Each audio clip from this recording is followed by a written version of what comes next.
ուզում էի հարձակպես ուշադրությունը հրավիրել մի քանի հանգամանքի վրա պատասխանից կամ եզրափակիչ երկրից ելնելով։ Նախ այնպես ներկայացրեց Կենտրոնական ընտրական հանձնաժողովը իրենց կողմից ընտրությունների կազմակերպման եւ անցկացման գործընթացը, որ քիչ է մնում ասես եկեք ամեն օր ընտրություններ կազմակերպեք եւ անցկացրեք, այդքան իդեալական է կազմակերպել։ Սա որպես հումոր, բայց եթե լուրջ խոսենք, ապա Կենտրոնական ընտրական հանձնաժողովի ներկայացուցիչները ամեն կերպ փորձեցին շրջանցել մի շատ պարզ հարց եւ մի շատ պարզ հարցի ձևակերպման պարագայում կտեսնեինք, որ իրենց կողմից պարզապես վերաքվեարկությունը պետք է նշանակվի։ Այսինքն, ինչ է ստացվում։ Հունիսի 7-ի ընտրությունից հետո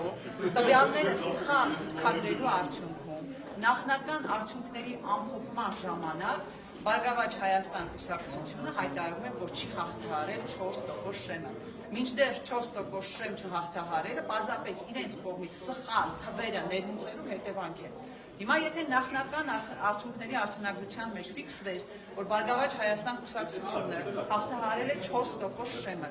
այդ դեպքում Կենտրոնական ընտրական հանձնաժողովը ընտրատեղամասերի արդյունքները անբավեր ճանաչելուց հետո պետք է նշանակեր վերաքվեարկություն։ Իհարկե պետք է նշանակեր վերաքվեարկություն։ Եվ հետևաբար ստացվում է, որ Կենտրոնական ընտրական հանձնաժողովը իմ գնահատմամբ դիտավորյալ չի ներմուծել տվյալները, որպեսզի հետագայում մանևրելու հնարավորություն ունենա։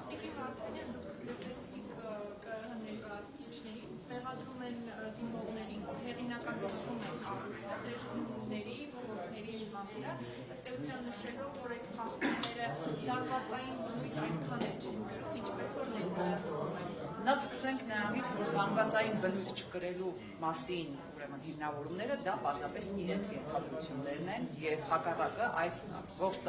դատավարության ընթացքում դիմորդները փաստերով ապացուցեցին, որ դրանք կրել են զանգվածային բնույթ։ Ինչ վերաբերում է հեղինակազրկմանը, ապա ես պետք է հատուկ նշեմ, որ Կենտրոնական ընտրական հանձնաժողովը լավ կաներ իր գործողություններով հենց չնպաստել ԿԸՀ-ի հեղինակազրկման։ Ասում են մարդկանց հավատն եք կոտրում ընտրական համակարգի եւ ընտրությունների նկատմամբ այն պարագայում, երբ հսկայական թվով մարդիկ մասնակցել են ընտրություններին։ Ես շատ կուզենայի, որ Կենտրոնական ընտրական հանձնաժողովը ձայներ եւ մանդատներ գողանալու արդյունքում մեր ժողովրդին չզրկեր ընտրություններին եւ ընտրական գործընթացին հավատալու հնարավորությունից։ Ուզում եմ հավատալ, որ Սահմանադրական դատարանը կվերականգնի մեր հայրենակիցների հավատը ընտրական գործընթացների եւ ընտրության նկատմամբ։